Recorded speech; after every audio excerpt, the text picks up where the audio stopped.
What does defund the NYPD mean? A shift in public priorities.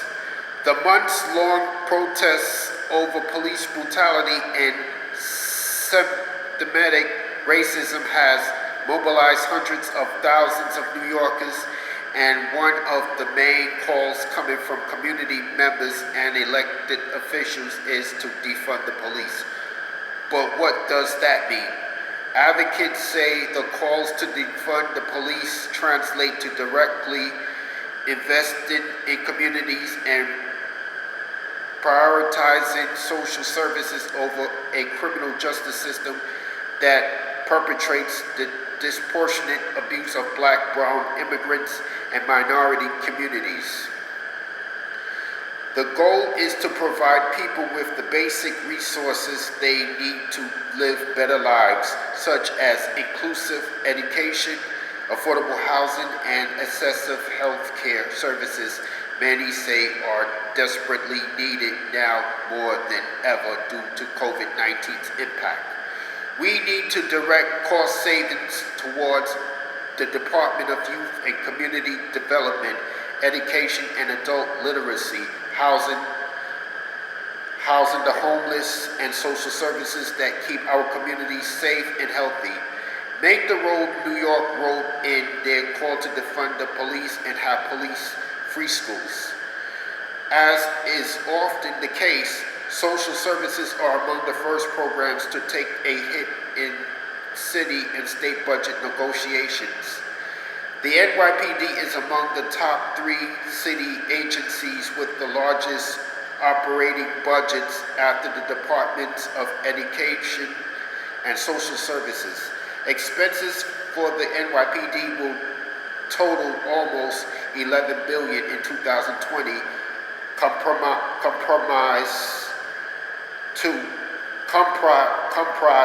of their nearly $6 billion operating budget and $5.3 billion costs centrally allocated of city funds, including $2.3 billion for fringe benefits, $2.8 billion for pensions, and $215 million for debt service, according to the Citizens Budget Commissions.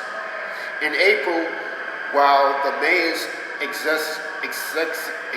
executive order budget for 2021 showed significant cuts to other sectors, the NYPD's budget was mostly left intact. That all changed after the brutal police killings of Minneapolis George Floyd, which sparked a national movement towards ending police brutality and racial injustice. That was where the defund the NYPD movement took off, and it led the city council to commit to a $1 billion cut in department funding.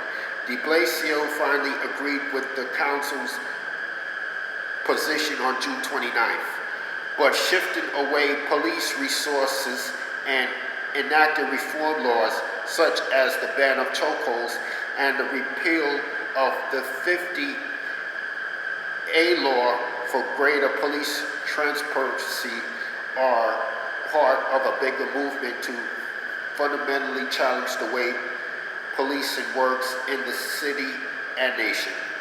It's just not about police reform. It's about education reform, mental health reform, social service reform. It's about health care reform and environmental justice reform, said Jamal Henderson, a professor at City University from the CUNY Rising Allowance.